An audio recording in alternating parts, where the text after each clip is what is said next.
Dr. Karan Singh.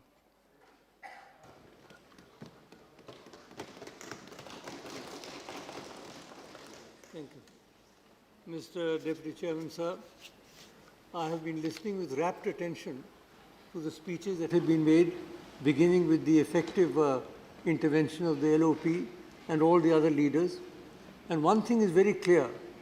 There is a very broad consensus in this House, cutting across party lines, rising above party politics, that something urgently needs to be done to actually grapple with the problem in Kashmir Valley.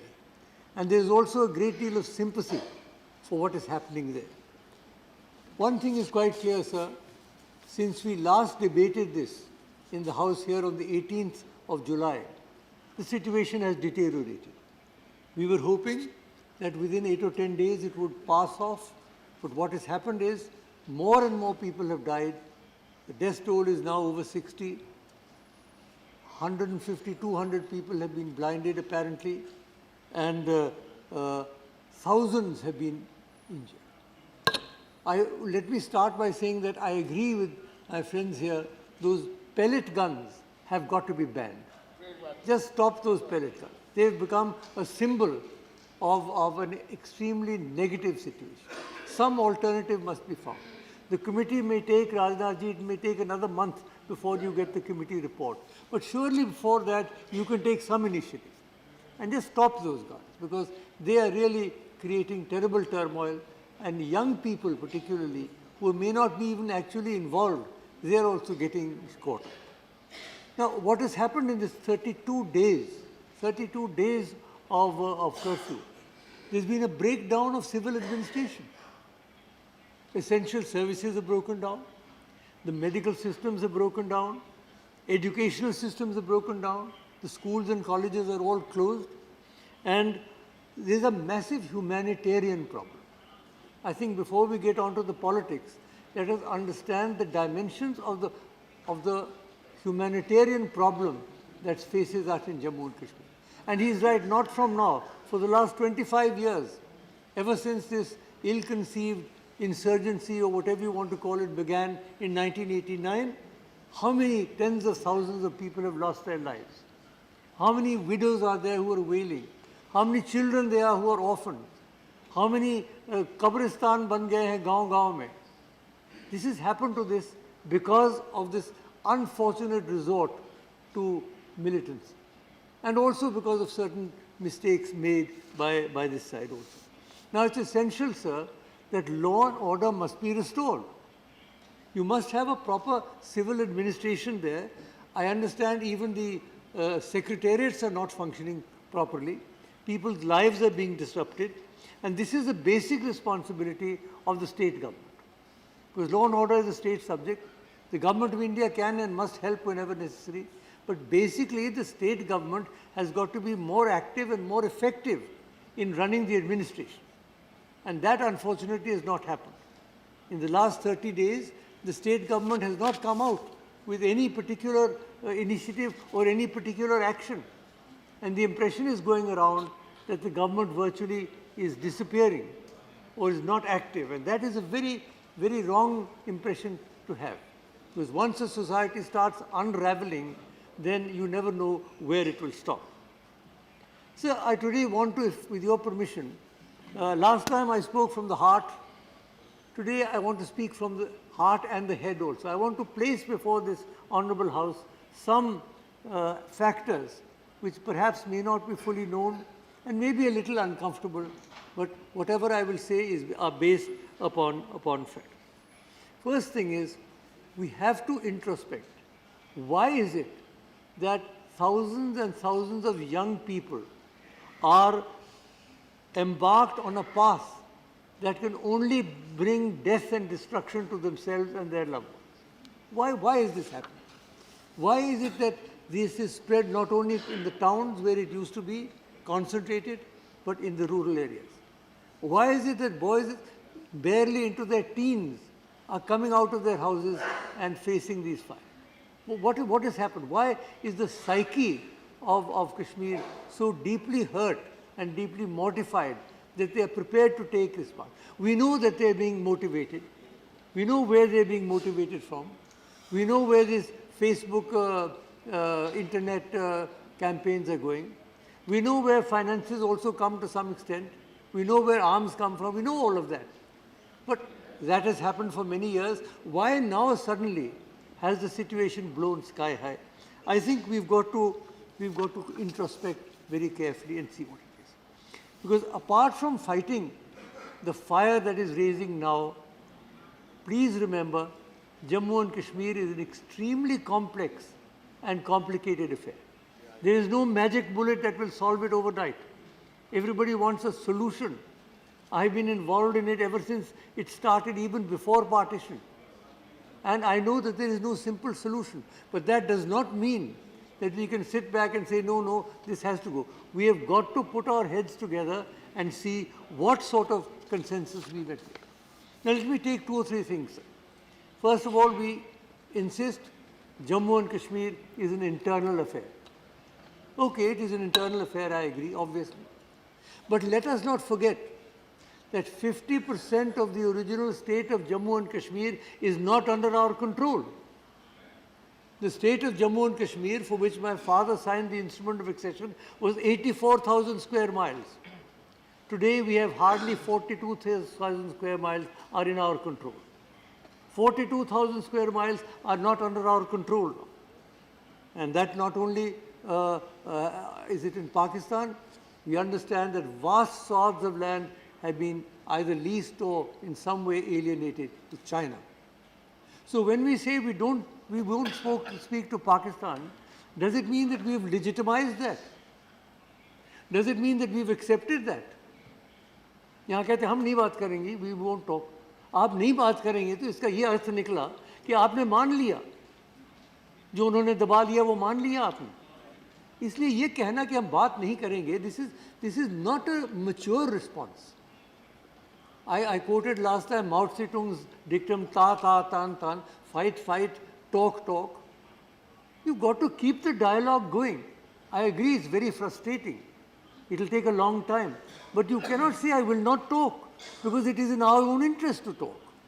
We also, if they are showing interest in the people of Kashmir, why are we not interested in the welfare of the people of Gilgit, of the people of Baltistan, in the people of POJK? So, why is it that really whatever we've lost, and we are on the defensive? So I think, first of all, we say it's an internal matter, but that is an oversimplification. It is not only an internal matter. There is a very major international aspect to this. There's Pakistan, there's China, and therefore we have to continue with the processes of dialogue. I'm not going into the details of what can be done because that will take much too long, but I'm making this point. And I think it is a point that needs to be made and needs to be understood, because we sometimes very, very sort of blithely say, it's an internal matter, hamara kuch nahi hai. We must realize what this means. Secondly, sir, and I know this might make some people uncomfortable, we say Jammu and Kashmir is an integral part of India. Of course it is.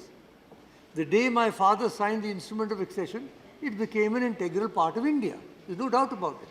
27th October, I was in the room. I was in the house when the accession was signed.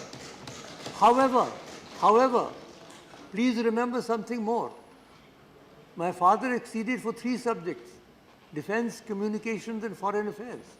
He signed the same instrument of accession that all the other princely states signed, but all the other states subsequently merged. Jammu and Kashmir did not merge. Jammu and Kashmir's relationship with the rest of India is guided by Article 370 and the state constitution that I signed into law. So, yes, it's an integral part of India, but we must realize that from the very beginning, Jammu and Kashmir, rightly or wrongly, I'm not going into the politics, whether it should have been done or not, that is a different debate for historians. But the factual position is that Jammu and Kashmir has been given a special position. Now that special position, from the original 3 subjects, there's been a whole series of developments.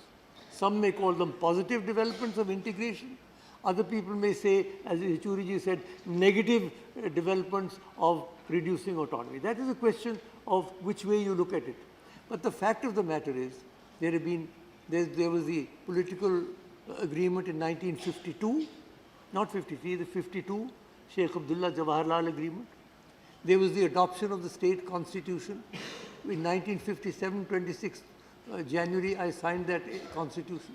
Subsequently, there have been a plethora of presidential orders which have gradually applied increasingly number of entries from the union list to the state. So this is a process that has been going on for a long time. Then in 1975, there was another political agreement between Sheikh Abdullah and Indira Gandhi, and subsequently there's been many commissions, as has been mentioned, as the LOP mentioned. There were round tables. Dr. Manmohan Singh set up round tables. There were working groups. Our chairman chaired one of those working groups. So much was done. There were interlocutors. Where are all those reports? What has happened to them? Some action has been taken, I agree. But politically, we are still up in the air. There is still an uncertainty with regard to the exact status of Jammu and Kashmir and its relationship with the Indian Union. It is an integral part of India, no doubt about that. But what exactly the relationship will be, in many federal countries it varies. Even China has one state, two systems. For Hong Kong, they have a different system. So integral part doesn't necessarily mean that it will be exactly the same as everything else. And that is not what it is. So this is an unresolved matter. The longer we keep it unresolved, the more confusion there will be. This is something, Rajnath ji, which the government of India will have to bite the bullet at some point in time and try and clinch this issue. So on the one hand, we say it's an internal matter. It is, but it is an integral part of India. Of course it is, but the exact relationship remains. And also, Jammu and Kashmir is a single state, yes, but as it was mentioned by Shamsher Singh Manhas and mentioned by other people, there are three clear-cut regions there. There's Jammu, there's Kashmir, there's Ladakh. There were 5 regions actually. 2 regions are now not under our control, POJK and Gilgit-Baltistan. And there are these 3 regions. And they have their own problems. And the youth in those regions have their own aspirations, which will not necessarily coincide with each other. So therefore, I would submit, the point was well taken, that where we have Jamhuriyat, democracy, we have Insaniyat, humanity, we have Kashmiriyat. Let us add 2 more. Jammuiyat, not Jamhuriyat, Jammuiyat and Ladakhiyat. They are also parts of the state. They cannot be brushed aside as being not important. I agree that the crisis at present is in the Kashmir Valley. But please remember that whatever happens in one region, as our friend Ghulam Nabi Azad was the first Chief Minister of Jammu and Kashmir from Jammu, from the Jammu region, in 70 years. After Dogra rule, the first time somebody from Jammu became Chief Minister there. And he knows what happens in Jammu, what happens in Kashmir. You remember that Amarnath Yatra disaster that took place? Sir? The Amarnath Yatra, that disaster that took place, it started in Kashmir, then in Jammu. For months and months the thing was split. So it is not as if you can brush aside the other 2 regions. They have their own problems. They have their own aspirations. And any overall settlement of Jammu and Kashmir will have to take into consideration the varying political aspirations of the 3 regions.